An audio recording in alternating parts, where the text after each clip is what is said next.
Good morning प्यारे विद्यार्थियों। हमारा जो अध्याय चल रहा है वो चल रहा है सेकंड चैप्टर। सेकंड चैप्टर के अब तक 4 वीडियो है वो अपलोड किए जा चुके हैं।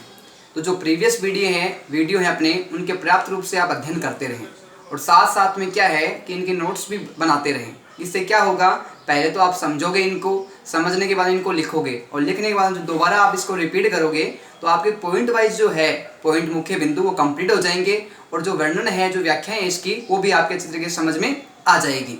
तो कल हमने बात की थी इसकी स्वतंत्रता से संबंधित कुछ मुख्य अर्थ बताए थे आपको, कुछ मुख्य विशेषताएं बताई थी कि समाज में स्वतंत्रता होने के साथ साथ एक समाज में क्या प्रतिबंध आवश्यक है, क्या उन पर नियंत्रण आवश्यक है क्या।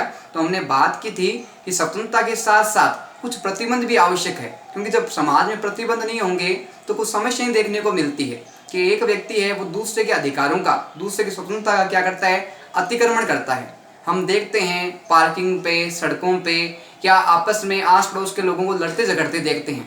तो मान लो किसी प्रकार के प्रतिबंध नहीं होगा तो इनके बीच जो विवाद हो जाते हैं, जो तनाव हो जाते हैं, जो समस्याएं उत्पन्न हो जाती है, तो इन विवादों का, इस तनाव का, इस संघर्ष का निपटारा कौन करेगा, समाधान कौन करेगा।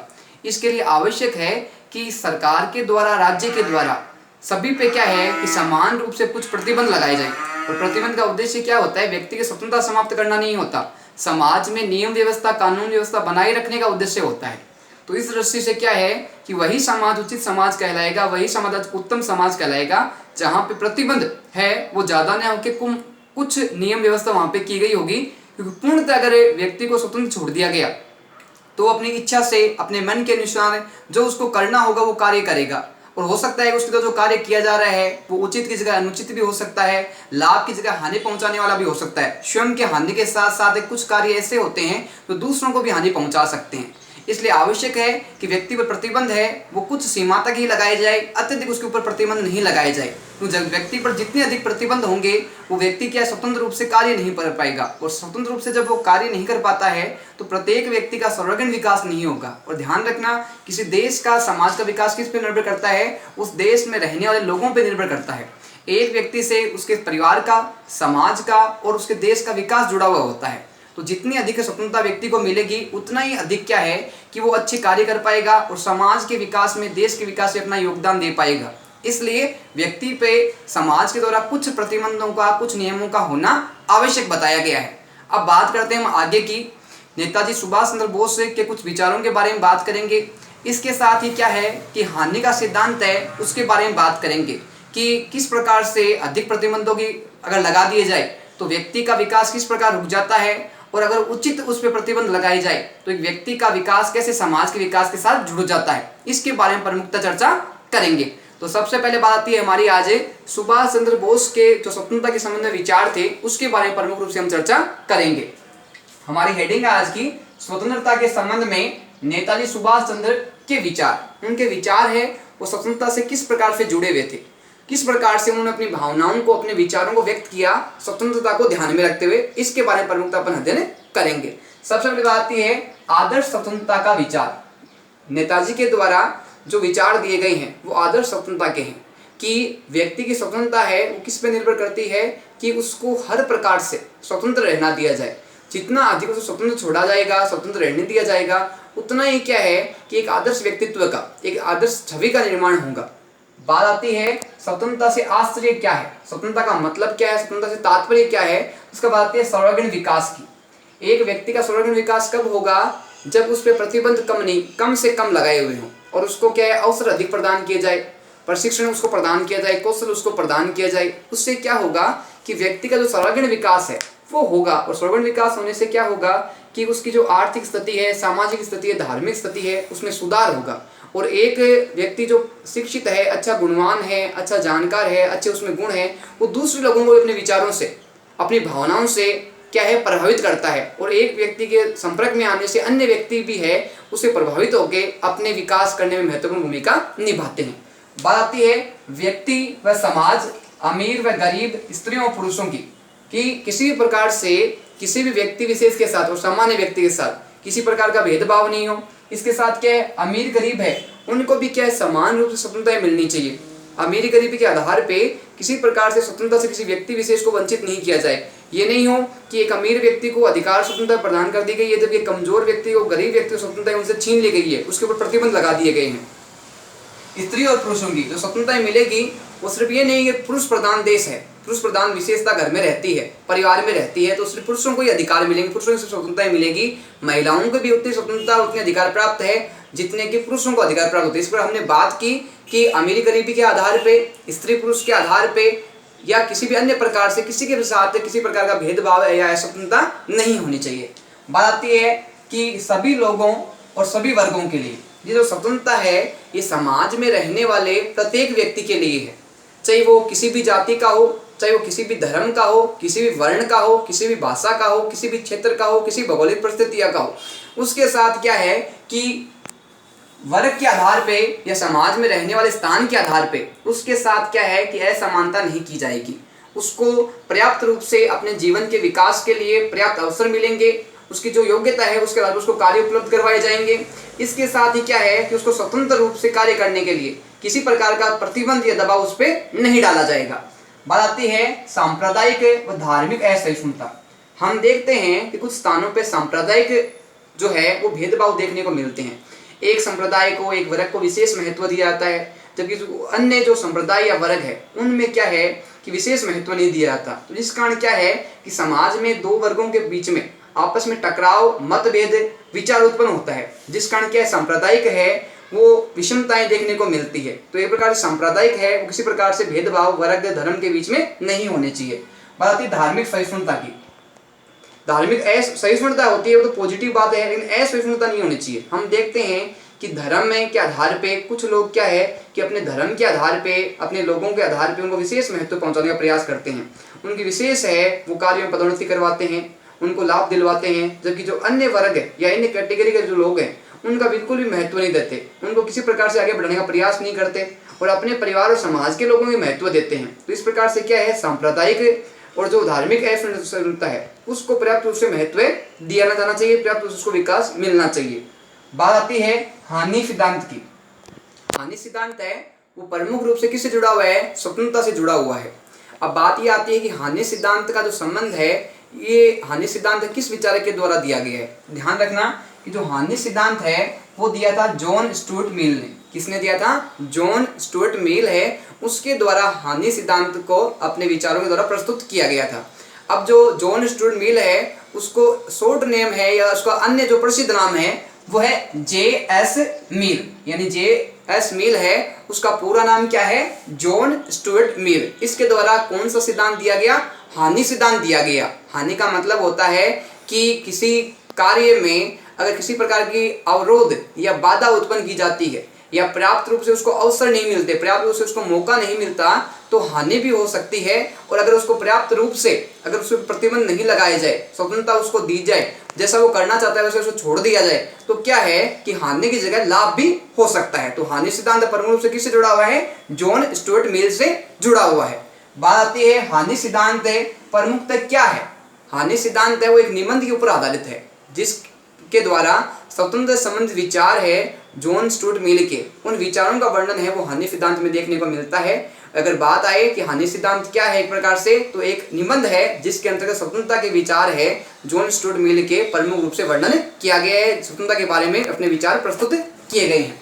बात आती है स्वतंत्रता पर प्रतिबंध कौन से सही और कौन से नहीं, यानी एक व्यक्ति की स्वतंत्रता है, समाज की स्वतंत्रता है, उस पर किस स्तर पर, किस लेवल पे प्रतिबंध होने चाहिए, और प्रतिबंध हो तो कौन कौन से होने चाहिए और कौन कौन से प्रतिबंध है वो व्यक्ति या समाज पे नहीं होने चाहिए। तो इस विषय को लेके क्या है कि विभिन्न धर्मों में, विभिन्न वर्गों में, विभिन्न लोगों के बीच में आपस में मतभेद चलते रहते हैं। सभी के जो विचार है वो एक समान नहीं है, विचारों में क्या है कि असमानता देखने को मिलती है। तो इसमें स्वतंत्रता कितनी दी जाए लोगों को, समाज में कितनी स्वतंत्रता दी जाए, किस स्तर पर उसके ऊपर प्रतिबंध लगाया जाए, इसमें समाज में, कानून में, व्यवस्था में प्रमुख रूप से क्या है मतभेद देखने को मिलता है। व्यक्तिगत या सामूहिक हस्तक्षेप का लक्ष्य आत्मरक्षा।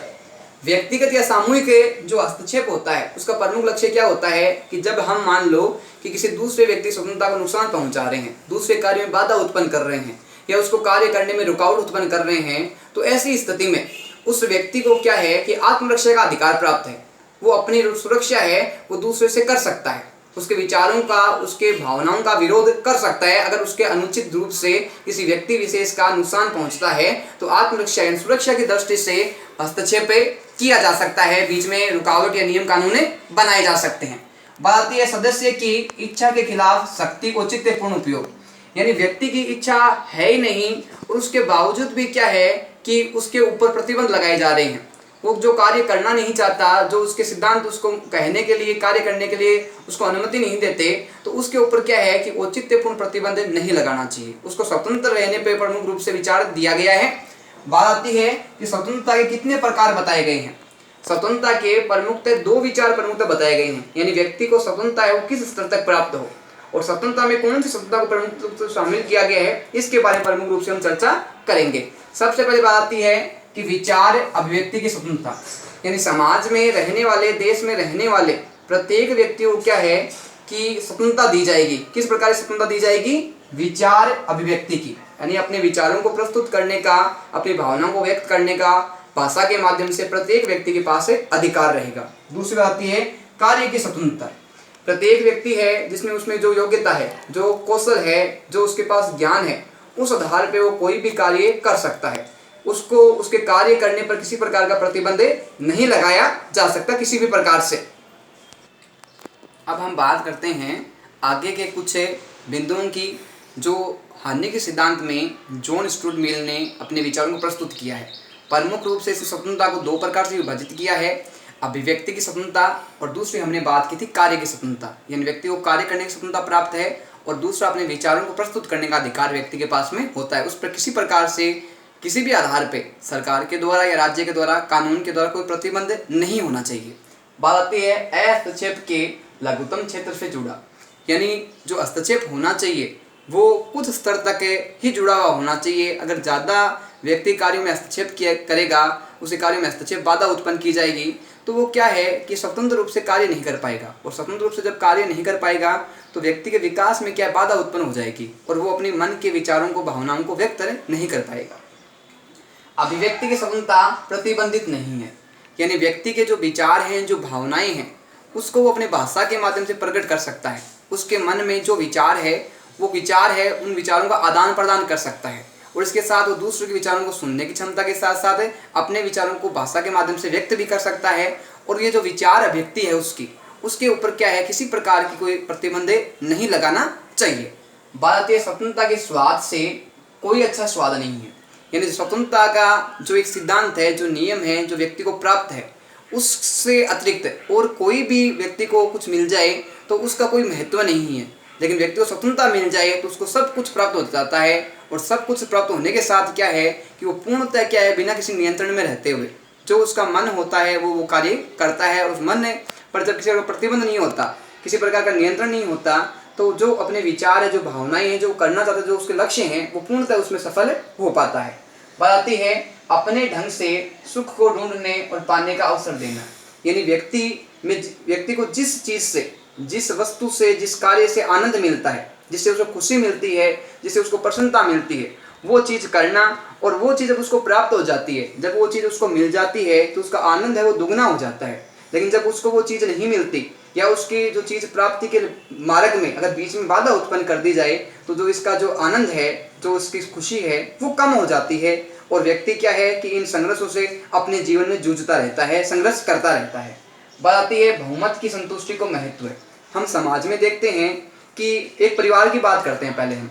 एक परिवार में एक व्यक्ति के विचार है वो 5 लोगों से अलग है, जबकि 5 लोगों के विचार है वो एक जैसे हैं। तो हम देखते हैं कि उन लोगों के बीच में, एक व्यक्ति के बीच में और 5 सदस्यों के बीच में आपस में टकराव उत्पन्न होता है, क्योंकि सभी व्यक्तियों के क्या है, विचार एक जैसे नहीं है। तो जरूरी नहीं है कि 5 व्यक्तियों के जो विचार है वो सही हो और जो एक व्यक्ति वो बोल रहा है विचार उसके गलत हो। तो सबका नजरिया देखने का, सोचने का, समझने का अलग अलग हो सकता है। हो सकता है कि उसके विचार एक व्यक्ति के आज गलत लग रहे हो लेकिन भविष्य में उसके विचार वो सही प्रतीत हो। तो इस प्रकार से क्या है कि बहुमत की संतुष्टि को महत्व दिया जाता है। जिन लोगों के विचार की अधिकता देखने को मिलती है समाज में, सरकार में, हमें प्रमुख रूप से उसी की बातों को स्वीकार किया जाता है, जबकि अल्पमत है, कम लोगों के महत्व को नहीं स्वीकार किया जाता। अल्पमत की स्वतंत्रता का दमन उचित नहीं।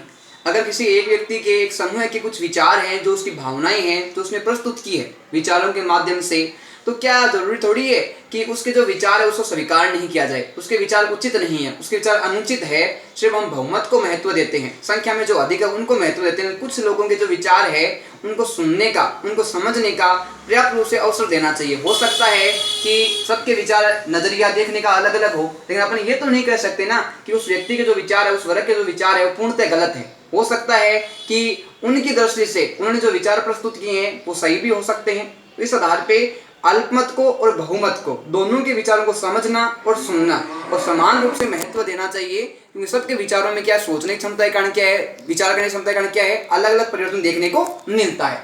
बात आती है कि स्व संबंध का अर्थ क्या है, यह स्व संबंध प्रमुख रूप से किस बातों को सम्मिलित किया गया है। ध्यान रखना, व्यक्ति के कार्यों में राज्य या बाहरी सत्ता का हस्तक्षेप ना करे, यानी व्यक्ति के जो कार्य हैं, जो उसका कर्तव्य है, जो दायित्व है, उसमें न तो किसी प्रकार के व्यक्ति विशेष का और न ही इसके साथ में कोई बाहरी सत्ता का यानी बाहरी दबाव का नियंत्रण नहीं होना चाहिए। उसे स्व संबंध यानी अपने जी जो विचार कार्य हैं उनके लिए उसे स्वतंत्र प्रमुखता छोड़ देना चाहिए। बल्कि कार्यों को करने वाले व्यक्ति पर पड़ता है, यानी व्यक्ति जो कार्य कर रहा है उसके जो विचार है, उसका प्रभाव है, प्रमुखता किस पे पड़ रहा है, उस व्यक्ति के कार्यों का प्रभाव प्रमुखता उस पर ही पड़ता है।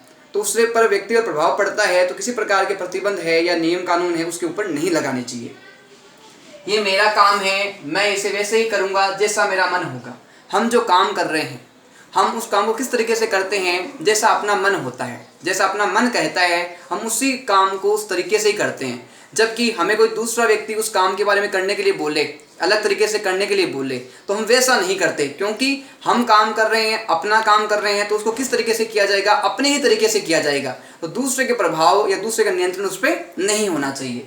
बताते हैं दूसरों को प्रभावित करने पर प्रतिबंध आवश्यक। अगर हमारा जो कार्य है, जो हम कर रहे हैं, और हमारे कार्य के द्वारा किसी दूसरे व्यक्ति के कार्य में बाधा उत्पन्न हो रही है या वो अपना कार्य नहीं कर पा रहा है, तो क्या है कि हमारे कार्य पर, हमारे तरीकों पे, हमारे नियमों पे कुछ प्रतिबंध है वो लगाया जा सकता है। क्योंकि हमें स्वतंत्रता तब तक मिली है, तब तक प्राप्त है जब तक हम किसी दूसरे की स्वतंत्रता को क्या करते हैं कि अतिक्रमण नहीं करते, हस्तक्षेप नहीं करते, तब तक तो हमें स्वतंत्रता मिली हुई है। लेकिन जब हम दूसरे कार्यों में हस्तक्षेप करने लग जाएंगे, दूसरे कार्यों में मार्ग में बाधा उत्पन्न करने लग जाएंगे, तो हमारी स्वतंत्रता को कुछ सीमा तक नियंत्रित किया जा सकता है, प्रमुखता।